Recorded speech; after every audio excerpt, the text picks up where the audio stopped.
Under world کے اس جوا کے مرکز کے اوپر کریک ڈاؤن کیا تھا تو یہ بھاگ کے ساؤتھ افریقہ چلے گئے ہوئے. تو ان کے پاس جو ہے اکاؤنٹ ہولڈر تھے یا سب اکاؤنٹ ہولڈر تھے یا سب بک ہولڈر تھے جناب پیر صاحب. پیر صاحب ان کے سب اکاؤنٹ ہولڈر تھے. اچھا پیر صاحب کا رابطہ جو ہے وہ مانیکا خاندان سے کب ہوا؟ پیر صاحب کا نام اس وقت سنا گیا جب وہ رضوان گوندل نے جاتے ہوئے کسی گاڑی کو روکا اور اس گاڑی میں سے پھر جو تھے وہ پنکی پیڈنی نے کہا کہ میری صاحبزادی کے ساتھ بدتمیزی کی گئی ہے. ان کی صاحبزادی جو کہ بہو ہیں عطا فرید مانیکا صاحب کی اور ان کے صاحبزادے حیات مانیکا صاحب کی صاحبزادی ہیں، جنہوں نے پیش ہو کے کہہ دیا کہ جی وہ میری بیگم تو وہاں پہ نہیں تھی، وہ تو گھر میں موجود تھی. لیکن کیس بن گیا، رضوان گوندل کو رگڑا ملنا تھا، مل گیا. آج کل میرے خیال رضوان گوندل سنا ہے رحیم یار خان ہوتے ہیں. ٹھیک ہے، رحیم یار خان کا جو ڈی پی او ہوتا ہے اس نے ارب پتی ہو کے وہاں سے نکلنا ہوتا ہے، تو ہو سکتا ہے ان کو انعام کے طور پہ وہاں پہ تقرر کیا گیا ہو. لیکن گندم کی فصل کے بعد تو پھر ارب پتی نہیں بنا جا سکتا. گندم کی فصل کے دوران رحیم یار خان کے ڈی پی او نے ارب پتی ہونا ہوتا ہے جب اس نے کچے کے ڈاکوؤں کے خلاف آپریشن کرنا ہوتا ہے. اور کچے کے ڈاکوؤں کے خلاف ہمیشہ آپریشن ہوگا جب گندم کی فصل تیار ہوگی. یہ آپ نے میری بات لکھ کے رکھ لینی ہے کہیں دل کے نہا خانے کے اندر، کیونکہ پھر ساتھ میں ہارویسٹر جاتے ہیں اور جن کو ڈاکو کہہ کے مارا جاتا ہے، ہوتے بھی ہوں گے وہ، لیکن ان کی پوری گندم کی فصل جو ہے وہ سمیٹ کے لے آئی جاتی ہے اور پولیس حکام اور پھر ایڈمنسٹریشن کے حکام اس سے مستفید ہوتے ہیں. اور مجھے ایک ایسے ڈی پی او نے بتایا، بعد میں وہ ڈی آئی جی بن گئے بلکہ آج کل آئی جی ہیں، جن کی وہاں پہ مسلسل تقرری رہی اور انہوں نے اس بات کا اعتراف فرمایا ایک دن ایک نجی گفتگو کے اندر میرے ساتھ کہ ہاں ایسا ہی ہوتا ہے. میں نے کہا میرے پاس کچھ ایسی اطلاعات ہیں. انہوں نے کہا بالکل 100% ایسا ہی ہوتا ہے. اور انہوں نے کہا کہ ہمیشہ آپریشن گندم کی ہارویسٹنگ کے دنوں میں ہی کیوں ہوتا ہے. میں نے کہا ہاں یہ تو ہے. خیر جناب، وہ جب پکڑی گئی تھیں وہ خاتون وہاں پہ، یا ان کے ساتھ مبینہ بدتمیزی کا جو واقعہ ہوا جس کو رضوان گوندل کو پھر بھگتنا پڑا، وہاں پہ پھر اس معاملے کو ختم کرنے کے لیے ایک سالس کا تقرر ہوا. تو پہلی دفعہ مجھے پیر رحمت چشتی صاحب کا نام جب سنائی دیا تو میں نے وہاں پہ فون کر کے اپنے سورس سے کہا، میں کہ یہ کیڑا پیر رحمت چشتی جنپ ہے چشتیاں دے وچ؟ انہوں نے کہا وہ رحمت ٹنڈا نہیں ہوندا سی. میں کہا ہاں یہ تہاڈا بیڑا ترج. وہ اتنا معزز ہو گیا کہ تمہیں پتہ ہی نہیں ہے. آپ کو پاک پتن چھوڑے 40 سال ہو گئے، تو ان 40 سالوں کے اندر بہت بڑی کایا پلٹ گئی ہوئی ہے. تو خیر وہ جناب اللہ آپ کا بھلا کرے. اور رحمت چشتی صاحب جو ہیں وہ جوا ساؤتھ افریقہ، پپو یار تنگ نہ کر، بڑے ڈاڈے کام لگے پپو یار کے پاس. ٹھیک ہے، تو اس میں جب آپ نے بیٹ کرنی ہوتی ہے، ایک تو سافٹ ویئر کے ذریعے ہوتی ہے بیٹنگ ہوتی ہے، جس کے آپ مشہوریاں دیکھتے ہیں 1x بیٹ، وہ 110 بیٹ ہے. ٹھیک ہے، بیسیکلی 1 کا 10 بنا، وہ آپ کے ٹی وی کے اوپر اشتہار بھی چلتا ہے بھائی، تو وہ والا ہوتا ہے. تو 110 بیٹ کے پاکستان کے اندر نمائندے رحمت ٹنڈا پیر رحمت چشتی صاحب، سمجھ گئے نا آپ.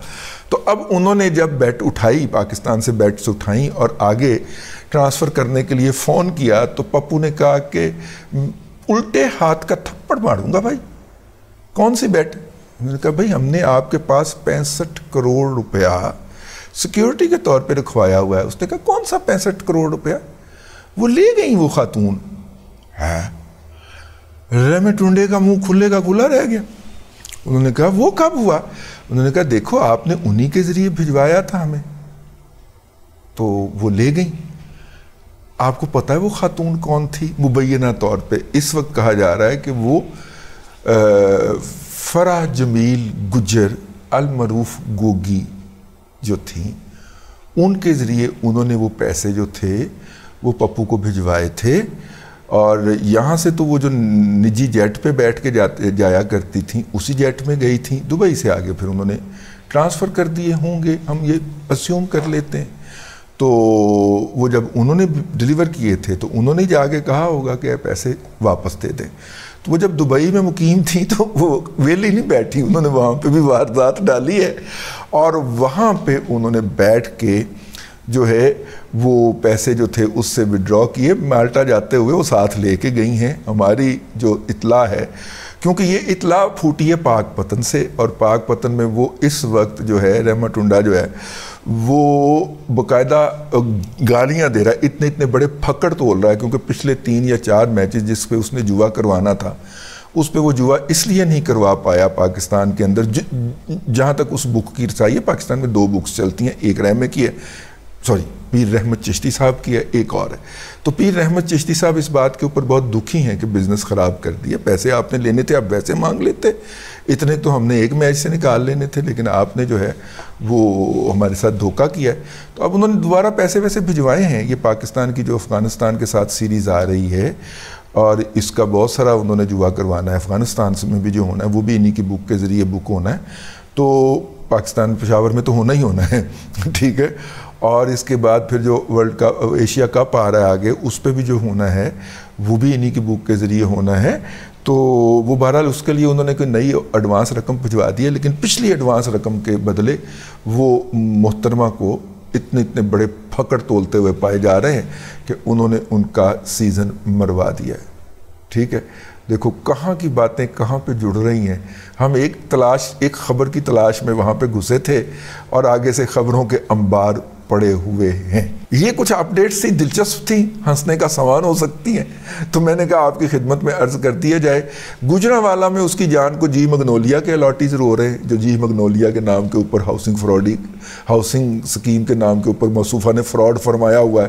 وہاں پہ گجرانوالہ کے پہلوان بھی رو رہے ہیں تے اے دے کدی دے جڑے ساڈے جگیردار نے وہ بھی رمدے پئے نے چانگڑا پہ مار دے۔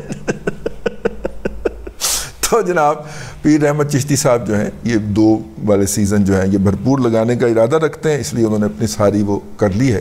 تو رانا عظیم صاحب کے بقول کہ وہ پاکستان کی سب سے بڑی بک ہے اور اس وقت وہ پاکستان کے اندر سے ہونے والا بیشتر جوا اس کے ذریعے راؤٹ کرتا ہے، تو 10% ان کا کمیشن ہے، 2.5% یہ پپو بھائی کو دے دیتے ہیں آگے، جو کہ ان کا وہاں پہ ہینڈلر ہے ساؤتھ افریقہ میں بیٹھا ہوا۔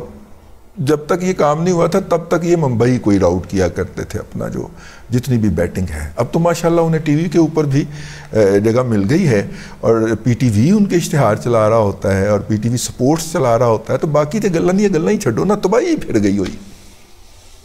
بہرحال اب تک کے لیے اتنا ہی، میں نے کہا یہ ایک اپڈیٹ تھا آپ کی خدمت میں عرض کر دوں۔ اللہ تبارک و تعالیٰ آپ کو آسانیاں عطا کرے اور آسانیاں خلق خدا میں تقسیم کرنے کی توفیق عطا کرے۔